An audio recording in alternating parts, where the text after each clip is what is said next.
I'm Martia Nelson for SylviaGlobal.com. I'm in Northern California today, and I'm talking with 2 out of 5 people from a very philanthropic family. Today's interview is part of a series I'm doing on child philanthropists. Today I have Hannah Button, 12 years old, right? Yeah. Okay, and her mom, Diane. They're here from Hawaii. I am so touched by everything I learned that your family is doing. And Hannah said it herself, it's the family unit that keeps it going. That's true. And makes it fun. And so to me that means it started with you and Mark. Because Carly, Jack, and Hannah are a team in themselves, and you and Mark must have created that. Can you tell us how you did that? And let me contrast it to something. Sometimes parents say to their kids, well, you should do some volunteer work, or you should do something for charity. And it doesn't go very far. And how is it that in your family it did? It's just always been there. It's always been a part of who we are. And, you know, we believe that when so much has been given, which in a lot of cases in America, so much has been given, that so much is required. And, you know, it's become a part of their life since they were early on. I believe that you have a few years that you really can pour into your kids. And that's when their character is developing. And, you know, you hear so often, what do you want to be when you grow up? What do you want to be when you grow up? And I really think in our family, we ask, who do you want to be? You know, who do you want to be when you grow up? And how are you going to get there? And, you know, the questions, do you want to be kind? Do you want to be giving? Do you want to make the world a better place? And those are the questions that we ask. And I think that with the kids, observing them and being aware and intentional as a parent so that their interests are blended with the giving. So we're not saying, you know, kids, you have to go out and raise some money for such and such, or you have to believe in such and such. But we ask them, where do your interests lie? You know, what are your passions? What do you care about? And then their heart's in it. And they all have a big heart for charity, but they've always, you know, picked projects that feel right for them. How can parents translate that in terms of specifics? How can they take that and translate it to something concrete, specific that their child can do? Well, I think you have to first look at the fact that you don't have to go out and build an orphanage. Giving is just one small thing at a time. Even if it's building an orphanage, it's still one small thing at a time.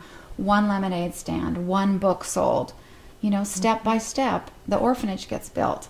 So I think if parents look around their own neighborhood and they see that there's a lonely woman down the street with Alzheimer's, or there's a mom that's really overstressed and hasn't gotten a chance to take her dogs out for a walk, or needs somebody to watch her kids while she goes to the grocery store, that's where it starts. It really does. And if you can help your kids see needs, even in your own community to start with, you find that there are needs everywhere. Yeah. It's not just across the world. It's right on your own street, in your own neighborhood, in your own backyard. And I think we have to be open to seeing where the needs are. So putting on the eyes that are looking for needs and starting small. That's right. And also from doing that, finding needs in your own neighborhood and starting small, you get the satisfaction of seeing what happens right away. Right. It's not, sometimes for kids to do a fundraiser is good, sending money to an organization or a project is good, but they don't necessarily see what happens because of their specific work. That's right. And sometimes when they're older, they can appreciate that more. Yeah. But for young ones to be able to see right away the results of their efforts and their giving can be real motivating. I've noticed that some of the things we do, For example, they raised money to buy 60 backpacks filled with school supplies for local kids. And they bought some new band equipment for the band in one of the public schools near us. And the local things that they do like that are really fun, because you get a certain project and you say, okay, let's go. And then they start every weekend, they start bringing their friends in, and you can get a lot more community involvement when you're doing something local as well sometimes. Sure. So I think it's a really neat way for parents to first start out, is just look in your schools and look in your neighborhoods and your convalescent homes and retirement communities, and just see where you can help out. There's always someplace that you can help. And it's really laying the foundation for kids to feel that they are a part of their world and that what they do matters. Yeah, I think one of the greatest things I've seen in my kids is that the world isn't just them. The world is so much bigger, and they know that. And I think at first, as a parent, you're showing them. You're saying, Hannah, look, there's somebody that you can help. Or Hannah, look, there's a need. Or how do you feel about that? But then, you know, you get them young for only so many years. And then when they start becoming teenagers, they start seeing it for themselves. They start seeing the needs. And that's been a really neat shift, is that they know that the world is a lot bigger than them. They're part of a whole. And I think they all get that, all three in their own different ways, you know, because they're at different ages right now. But they get that it's a big world, and that they need to be responsible to take care of it and take care of the people who live, you know, here. So true. Yeah.